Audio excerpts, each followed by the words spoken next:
Super TET back to back classes में आज हम लोग देखते हैं बाल मनोविज्ञान की अगली क्लास, जिसमें हमारा टॉपिक चल रहा है बाल विकास को प्रभावित करने वाले कारक। तो वन लाइनर प्रश्नों के साथ में शुरू करते हैं और व्यक्तित्व को भी आज मैंने शामिल किया है। व्यक्तित्व किस प्रकार से प्रभावित करता है, तो वहाँ से जितने भी वन लाइनर बनेंगे वो सब मैंने शामिल कर लिया है। शुरू करते हैं अभिवृत्ति से। अभिवृद्धि एक जैविक प्रक्रिया है। कैसी प्रक्रिया है? अभिवृद्धि जैविक प्रक्रिया है। जैविक प्रक्रिया है। विकास के लिए अधिगम एवं वातावरण आवश्यक है। विकास के लिए अधिगम चाहिए और इसके अलावा वातावरण आवश्यक है। पीनियल ग्रंथि से मस्तिष्क का विकास होता है। किसका? पीनियल ग्रंथि से मस्तिष्क का विकास होता है।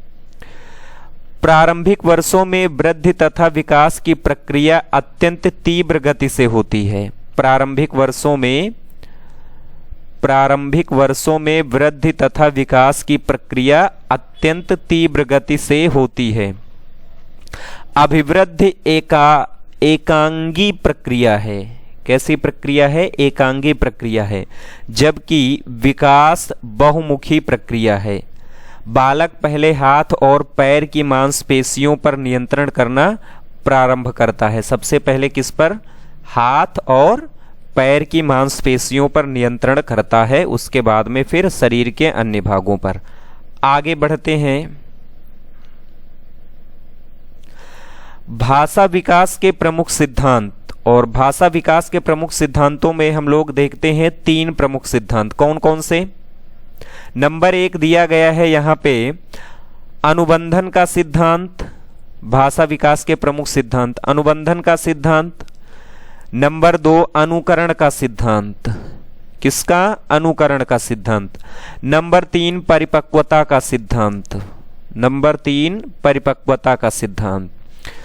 तो ये 3 प्रमुख सिद्धांत हैं भाषा विकास के। अनुबंधन का सिद्धांत, अनुकरण का सिद्धांत, परिपक्वता का सिद्धांत।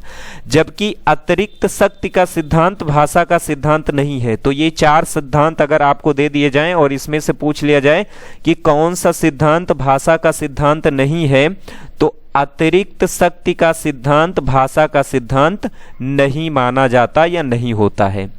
प्रमुख कथन यहाँ पे दिया गया है, चिंतन संज्ञानात्मक पक्ष में एक मानसिक क्रिया है।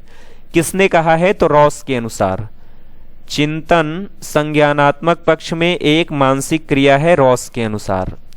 विकासात्मक कार्य के प्रत्यय के प्रतिपादक अमेरिका के शिकागो यूनिवर्सिटी के प्रोफेसर रॉबर्ट हेविंगहस्टर हैं। किसके? विकासात्मक कार्य के प्रतिपादक माने जाते हैं अमेरिका शिकागो यूनिवर्सिटी के प्रोफेसर रॉबर्ट हेविंगहस्टर। नेक्स्ट पढ़ते हैं हम लोग, व्यक्तित्व का अध्ययन करते हैं। व्यक्तित्व की परिभाषा पहले देख लेते हैं। व्यक्तित्व को देखते हैं सब प्रथम। अब व्यक्तित्व पे दिया गया है, यहां देखिए, व्यक्तित्व की प्रमुख परिभाषा का अध्ययन करते हैं। व्यक्तित्व गुणों का समन्वित रूप है गिलफोर्ड के अनुसार। व्यक्तित्व क्या है? गुणों का समन्वित रूप, गिलफोर्ड ने कहा। व्यक्तित्व मूल्यांकन की साधारण विधि है। व्यक्तित्व मूल्यांकन की साधारण विधि है कौन सी? प्रश्नावली विधि। जबकि व्यक्तित्व मूल्यांकन की सर्वश्रेष्ठ विधि है केस अध्ययन। इसी को बोलते हैं हम केस स्टडी। व्यक्तित्व मूल्यांकन की सबसे अच्छी विधि मानी जाती है। और साधारण विधि कौन सी है? प्रश्नावली विधि। आइए आगे बढ़ते हैं। अचेतना का सिद्धांत दिया किसने? एडलर ने। महत्वपूर्ण ये कथन है आपके लिए। अचेतना का सिद्धांत किसने दिया था? एडलर ने दिया था। एडलर महोदय ने दिया था अचेतना का सिद्धांत।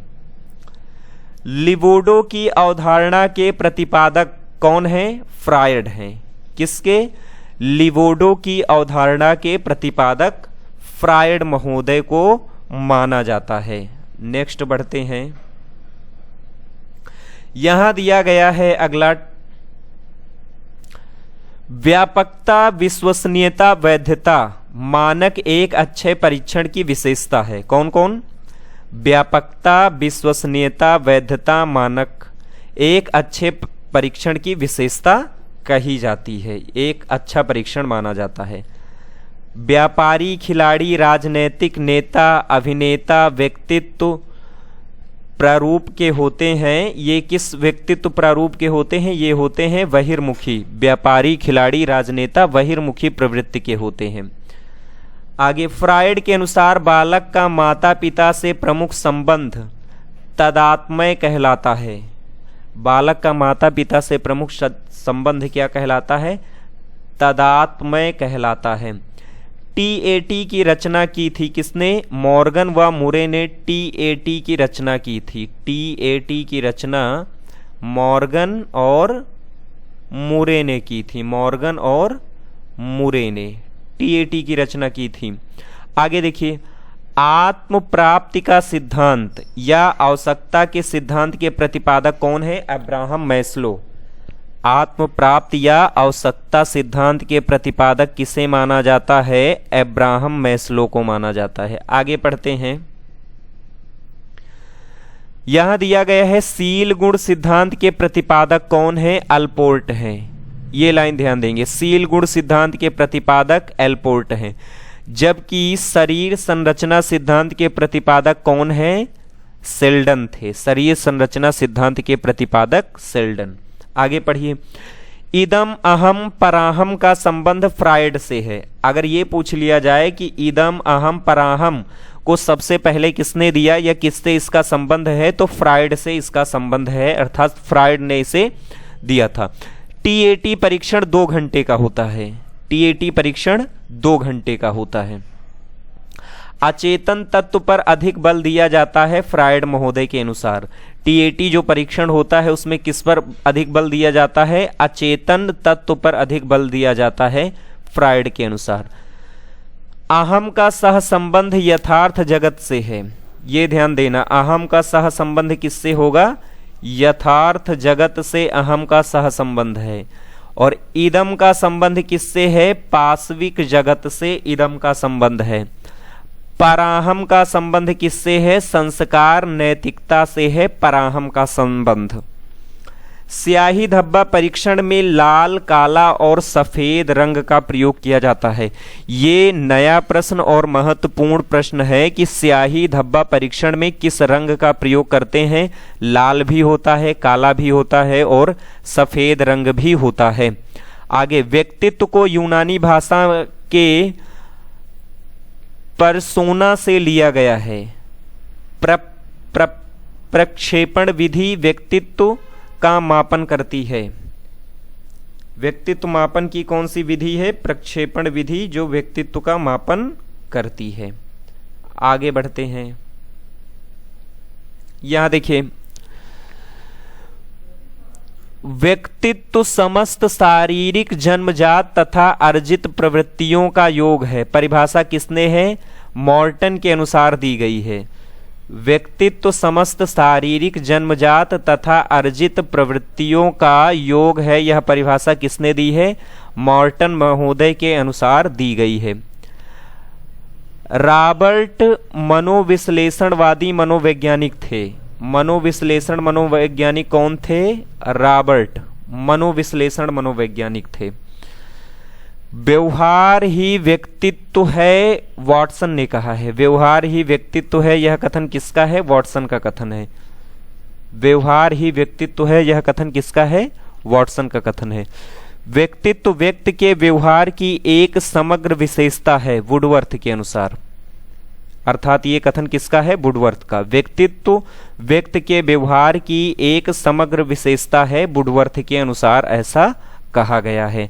ये भी कथन महत्वपूर्ण है, स्टार पॉइंट इस पे आप बना लीजिएगा, कई बार पूछा गया है। व्यक्तित्व व्यक्ति के व्यवहार की एक समग्र विशेषता है, किसने कहा है? वुडवर्थ ने कहा है। आगे बढ़ते हैं और अगले प्रश्नों का अध्ययन करते हैं। व्यक्तित्व का विकास व्यक्ति के उपस्थित अभिप्रेरकों के द्वारा होता है। यहां देखिए, व्यक्तित्व का विकास व्यक्ति में उपस्थित अभिप्रेरकों के द्वारा होता है। ये कथन है अब्राहम मैस्लो का। अहम शक्ति, सामाजिकता, कार्यनिष्ठ सभी शील गुण हैं। अहम शक्ति में सामाजिकता, कर्तव्यनिष्ठ सभी शील गुण आते हैं। किसमें? अहम शक्ति में। यह देखिए, अहम शक्ति में सामाजिकता, कर्तव्यनिष्ठ सभी शील गुण आते हैं। स्याही धब्बा परीक्षण के प्रतिपादक कौन है? हरमन रोडसा। हरमन रोडसा स्याही धब्बा परीक्षण के प्रतिपादक हैं। स्याही धब्बा परीक्षण के प्रतिपादक कौन है? हरमन रोडसा। आगे यह देखिए, टीएटी परीक्षण, इसके प्रतिपादक मॉर्गन व मरे हैं। टीएटी परीक्षण के प्रतिपादक मॉर्गन व, यहां पे मुरे होना चाहिए, मुरे हैं। इसमें व्यक्तित्व लक्षण का अध्ययन किया जाता है, जबकि रोडसा स्याही धब्बा परीक्षण किसने दिया? हरमन रोडसा ने दिया। अचेतन प्रेरणा का अध्ययन किया जाता है। किसमें? रोडसा स्याही धब्बा परीक्षण में अचेतन प्रेरणा का अध्ययन। आगे सीएटी परीक्षण, लियोपोल्ड ब्लेक इसके प्रतिपादक हैं। सीएटी परीक्षण के लियोपोल्ड ब्लेक इसके प्रतिपादक हैं, सीएटी परीक्षण के। आगे देखते हैं और यहां से ये वीडियो खत्म भी होगा। यहां देखिए दिया गया है, यहां देखिए, शब्द सहचर्य विधि के प्रतिपादक गाल्टन है। 75 शब्द इसमें, और युंग ने 100 शब्द। शब्द सहचर्य विधि के प्रतिपादक गाल्टन। गाल्टन ने शब्द सहचर्य विधि में 75 शब्दों का सुझाव दिया है और युंग ने 100 शब्दों का। क्रॉस आउट परीक्षा, ये क्या है? इसको बोलते हैं प्रेसी। क्रॉस आउट परीक्षा क्या कहलाती है? प्रेसी। अंतर्मुखी एवं बहिर्मुखी परीक्षण लियर्ड, मेस्टोन एवं हिडलर ने दिया था। आगे मोजेक परीक्षण के प्रतिपादक, मोजेक परीक्षण के प्रतिपादक कौन है ये बताना है। मोजेक परीक्षण के प्रतिपादक मार्गरेट लेविन फील्ड माने जाते हैं। मिनेसोटा बहुपक्षीय व्यक्तित्व सूची MMPI का निर्माण सर्वप्रथम किया था हॉथवे एवं मैकिनले ने। तो यहां से बाल विकास को प्रभावित करने वाले कारक में हमने एक और टॉपिक कंप्लीट कर लिया है, व्यक्तित्व। ये बाल विकास को प्रभावित करने वाले कारक में भी आते हैं। 1 से 2 वीडियो और लगेगा, बाल विकास को प्रभावित करने वाले कारक कंप्लीट हो जाएंगे। फिर हम लोग अगली वीडियो में अगले टॉपिक का अध्ययन करेंगे। इस वीडियो में फिलहाल इतना ही, मिलते हैं नेक्स्ट वीडियो में। धन्यवाद।